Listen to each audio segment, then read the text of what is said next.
was around, but Yeah, we did our own we thing. had like we had like 2 or 3 hours before. Like we had bus tickets. Like we were not about to hike back down those steps. So we got a little lazy, um, and took the bus down back to Aguas Calientes, which I think we stayed another night, or did we hop directly on the train back to Cusco? I That don't part's a remember. little That's a little hazy. Um, Yeah, I don't remember. I don't know how we got back to Cusco. but we hopped a train. I do remember getting on a train that took us directly into to Cusco. And remember we met a bunch of people that had done the full 7 day hike, and they're like hated it. They I think that it was just the weather. We were in a very kind of we kind of went in the shoulder season, I think, nearly right, because there was a bunch of landslides that had happened a few days or a few weeks prior. Yeah, So I think they had some pretty bad weather and hiking and camping through all that. Even though they said that they didn't set up their gear, they had porters carrying it for them. But yeah, it would have been cool to do. They definitely sold me that we made the right decision in approaching it the way we did. So I'm glad that we did it that way. Um, but we got back into Cusco later that day or whenever it was, and I think we went out again for another. we got more pizza. We got more pizza. We got more pizza and watched that soccer game. Remember that soccer game was on Yeah, TV. And we played a game. It was naming all of as many countries as we could through the alphabet. right. Do And you it, remember that? I don't. you know what happens when you play that game? Name countries alphabetically. It turns out you don't know shit about geography. You don't know anything. Yes. Yeah. Yeah. Yeah. We Um, were naming countries with C, like it started with the letter C, and we yeah. forgot China. Yeah. I think we forgot Australia at one point too, and Yeah, Brazil. Like we did. it's harder. It's harder than you think, man. When you put your phone away and say, "Okay, name all the countries you know," and we'll start with A, and you have to go back and forth before you Yeah. can't do anymore. It's 196, right, in the world. Yeah, I mean, tentatively, is Taiwan a country? Kind of, not really. But I mean, but okay, like territories maybe. There's a lot. So essentially, it is 196, Yeah. and the criterion seems to be if the United Nations recognizes you Okay. as a sovereign country. So they seem to be the governing body that says, okay, that is a country. But Gotcha. there's a lot of disputed territories in the world for sure. Like you can go up to as high as 215 and say like Really? that's a country. Yeah, Yeah, it's I did not know that. fascinating. Yeah, yeah, Huh. it's absolutely fascinating. That'd be another time though. Yeah. Yeah. Yeah. So at that point, we knew a lot less than we know now. Not to say we know everything now, but I'm still I dumb as mean, shit. yeah, 7 years has passed, so it's a lot of knowledge and experience to have through life, which we definitely have had um, a lot of experiences together through the last 7 years. Which again, we'll get into those down the road. But yes, Right. we played Again, that. nothing sexual. I just watched that episode. Always That's a Sunny good in one. Philadelphia quote right there. Um, Check it out if you haven't. All so all 14 seasons streaming on Hulu or something. yeah, yeah, Hulu. I actually was watching The Gang Buys a Boat right before this. That's one of the best. Why do you throw overhand? That's how I So we throw. get back to Cusco, Yes. and so if you don't mind, I'll take the reins on this one. No, yeah, man, go. We got back to the hostel, and we had stored a bunch of stuff there that we didn't want to take on the hike. Remember that we had a locker that we rented. Yep, yep, So we put all of our stuff, yours and mine, in one yep. locker, that I Yes. had the key for. For some reason, I think you stopped to get a coffee because you're a big coffee guy. I That's what am I not. do. I said, all right, I'll check you out later at we'll link up back at the hostel. So I get back maybe 10, 15 minutes before you do. I Right love before pranks. me. Oh I my love God. pranks, and I always fuck around. And you didn't know me that well. Nope. So I'm like, this is perfect. So I take all the shit out of the locker that's yours and mine, I think. I think mine too. And Yeah, yeah. It was empty. I Empty. stuffed it under the bed. Nobody could, I mean, there's no way you could have found it. I stuffed all of it in there, relocked it, went back out to the lobby of the hostel, and poured myself some coca tea, Yeah. and then just chilled. And then we proceed. Once you get back, we're like, all right, let's go grab our stuff out of the locker. We open the locker, lo and behold, there's nothing in there. I do my, my best Al Pacino acting job. I'm like, what? Where's the shit? Like, where is it? Yeah. And you freaked out. If you want to take it from there, I'd let you. Yeah. So I freaked out because this was one of my. This was all of our. I think we probably had our passports with us. I don't think we were naive or dumb enough to leave. Yeah, we had passports for sure. But like, it was all of our extra clothes, all of our toiletries, all of like journals, like everything that we had that wasn't what we were immediately wearing or needed for like 2 days was gone. And I was like, what do we do? Like, so I was talking with, I went out to this poor lady, the owner of the hostel. That's right. You brought her in. I was like, what's up? Like, our stuff's gone. Where did it go? You brought her in. You said, look at that. Mira. And you shouted at her, Mira. I didn't. Okay, settle down. You did. That didn't happen. But I was like, I was freaking out. I'm like, what? But what are we that's how doing much here? I was laughing. It felt like you were doing that because you said, look at the locker. There's nothing in there. It's gone, empty. So why are you like? And she's like, Senor, she was freaking out. She was freaking out. Oh, and that's when you were like, because I think at that point because you didn't know me. I'm very embarrassed about this because if this happened now, I'd be like, well, like I don't have clothes. I'll just buy some more or whatever. Like I had the essentials and that's all that mattered.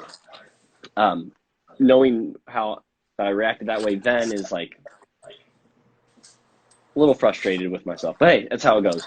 But because of the way I reacted, I think you weren't expecting it. Neither was I. But this poor woman was just like, I don't know what to do because I have no idea what happened. And that's when you stepped back in. You're like, Jordy, stop. It was a joke. Stop berating this poor woman. This poor woman who's this helpless poor woman. Perdón, señor. Perdón. It was so bad. I felt like such a fool, and I apologized so much after. But dang, it was. Well, the thing was, I told you about the clothes while she was in the room, so she saw your reaction, and then she started to laugh. And there was this great moment of she didn't speak a lick of English, but she put it together what was happening, that I had pulled one over on you. Yeah. And then it was this good like little group moment where we all took a fucking, we took a sigh of relief. Yeah. And we laughed. And because that was a chill hostel too. There was one like 50 or 60-year-old dude from England who was just subletting his apartment and was just living and teach. Like he was just teaching, right? He was just bopping around. I don't know that name, but yeah, he's my hero. He's like, I retired and I'm divorced, so I just moved down here and now I'm learning Spanish. You're fucking rad, dude. Awesome. It was so cool. He's living in a hostel at 60 after subletting his place and getting divorced. I'm like, fuck yeah, man, go for it. Yeah, he's like, so like his mortgage or whatever is paying for the house plus him being there. So it's just he's just collecting income because it was so cheap the place that we were staying. So yeah, dude had it figured out. So that except for the whole divorce thing. Moving on. That next morning. We flew, this was an incredibly empty flight. We flew to Puerto Maldonado, which is like the southeastern border of Peru and Bolivia in the Amazon rainforest.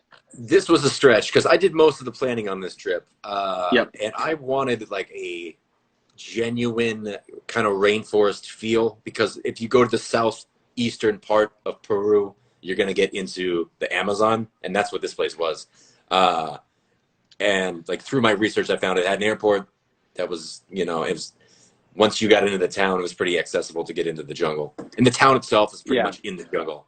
So that's how that came about. Yeah.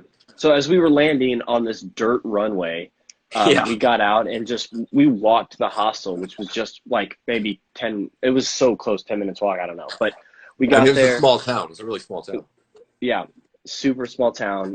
If anybody wants to look it up, Puerto Maldonado in Peru. Yeah. It's super cool. got recommendations for a hostel that was owned by a Thai woman and he was like an Austrian Swiss man or Swiss German It man was or a something. very strange mix. Yeah, Very, Thai very strange woman, mix. Swiss man, and they were married, right? Was that the And they case? were married. They were married. She made some of the best pad thai. Remember that pad That's all. thai? That's all Oh we ate. man, it was so good, so I think we good. tried something else, and then we We went just right went back back to to the it. pad thai. Yeah. So we were there for a couple nights, but that first night we went into no, we didn't go into town. We laid low. I think that next night we were just chilling. So this hostel had howler monkeys, pet howler monkeys that were just like chilling, hanging out, walking around. Um, Yeah, it should be noted that they were domesticated though, because if you don't have yeah, them domesticated, then it's a nightmare. yeah. So But these ones were still. there were two like That's adults no. and then There a was baby. there was Or was it four. three? Four. There was four. I remember this specifically because this is the reason I booked the hostel. The selling Yeah. point for me was we have monkeys. Yeah. So, fucking yeah, you got my business. Yeah, Let's I'm sign up. going. So There was three adults and one baby because we named the that's what it baby was. Max. Max is our Yeah. good friend from tour who shit and ate like a monkey. Like he was a He was perfect just monkey candidate. perfect And slob, but cute and he's cuddly. adorable and you just want to cuddle him, which we did. So we played with our monkeys for the whole entire day. Yeah. Sat by the pool, swam in the pool. I was tying off one, like I was killing the beers, just throwing them back. Yes, you were. You were. So you were throwing them back, and you were also swimming. I didn't get in the pool. I was just reading and journaling and I was swimming with the monkeys. Yeah. and playing with Max. Max would freak out. Remember, you would jump in the pool or whatever. He would just start screaming. Yeah. He thought I was drowning. He did not like that. He did not like No, that. he didn't. So that was a super chill day. The night got weird because we started walking into the town. Yeah. We were walking down this long stretch of street with some street lights. It started getting dark. We're like, do we Not go really back? a street, more of a dirt jungle road. It was like, yes, exactly. Which makes what happened next even more like, are we stupid? Because it definitely crossed my mind where we looked at each other. We looked like, so this van pulled up, drove past us, pulled off, and opened the door. And Christian and I just looked at each other and we're like, all right. Well, you got to be, let's paint the scene here. So, yeah, jungle, dirt road, pretty scarce. You know, it's like dusk. The sun's going down. Yeah. You're looking at like a 1992 Chevy Astro van, just all the color beat the hell off it. And as they're passing us, they're beeping the horn, and they pull off to the side, and the door opens, and it's just right in front of us, so it kind of cuts off our walking, you know. So, I mean, it felt like we had no choice. If we had refused, it felt like we would have been accosted and then probably ushered into the van anyway. So, might as well make it easy on ourselves and get in this give up. Van that looks like it should say free bikes on the side. But so we get in the van. We get in the van and the seats, I mean, this thing is packed. It's a full van. They got 3 people up front, and then probably, I'm not even joking, 10 or 11 people in the back. And so you had front seats. The front row was a bench seat that faced forward.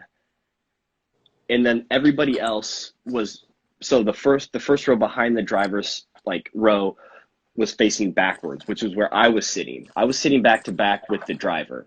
Right, and I got in the back of the van like 3 rows deep because that's the only seat was back there. So you and I, the door closes, we go jettisoning off like into the night, into the jungle with, I mean, a bunch of Peruvians that don't speak English. And I remember locking eyes with you 3 rows ahead of me, like through the heads of Peruvian people, like. Dude, I could not stop laughing. So everybody was looking. I felt like everybody was staring at me. What are you guys doing here? I mean, that's what everybody was thinking. So I locked eyes with you, and you're towering over all of these tiny little Peruvian people. Tiny guys. And you're like, we'd pass a street lamp, and like a gush of light would come in, and you're just like towering above everybody, just staring at me. And I'm doing everything in my power not to laugh because I don't want to try to cause a scene or be rude, but you looked so ridiculous. I think I was trying to make you laugh because I was so uncomfortable. Dude,